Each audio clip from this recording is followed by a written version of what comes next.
Guys, mayroon naman tayong customer, Nissan Terra. Kulay pula, napakaganda. Saan pa kayo galing, sir? Kabuyaw. Kabuyaw kayo? Buti lang napunta kayo sa IPSI. Yung IPSI kasi dito talaga yan sila sa amin. Wala doon. Kung papalitan nyo ng ganun, pangit. Pangit din, tapos napakamahal. So ito mga ka-amigo, may problema kasi ito yung ano niya. Yan yun, Nissan Terra mga ka-amigo, may problema. Yung stereo. Parking dito sa lugar to. Ito wala tayong... Hindi, mga bagong labas na yun. So, wala tayong problemahin.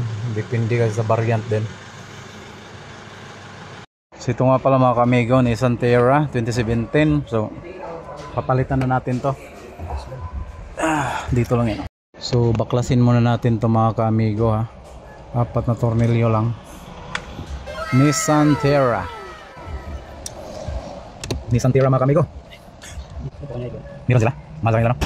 Hindi niya ata ni. So ayan mga ka-amigo. Meron pa dito sa ilalim. 4. Daming customer si Ronnie Boy. Yan mga ka-amigo.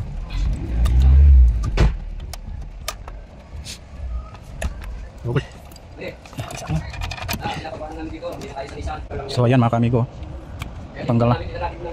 So mga ka-amigo, ayan, tanggal na. So ayan na, plug-in play na. Ayan.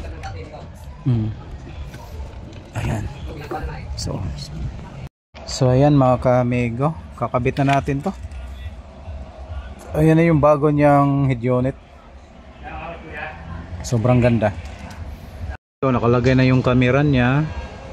Ito yung GPS antenna, nasa loob yung GPS Bert. Tapos yan, ginapang yung reverse camera papunta doon sa likuran. Yan. So saglit lang to mga ka-amigo, 2 oras lang to. Ayan na mga ka-amigo, ito na yung tinatawag na Nissan Terra kumpara kanina. Kakaiba talaga kanina, no? Ayan na. Tapos ito yan, ayan.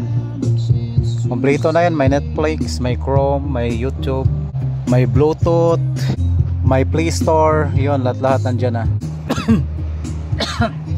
Tapos may camera din siya sa ano, harap.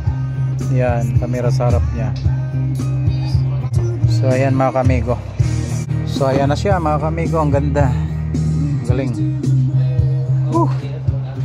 Mga ka-amigo, natapos na ang ginawa natin na Nissan Terra. Grabe no, ang galing no. Woohoo! Galing. Tapos na mga ka-amigo.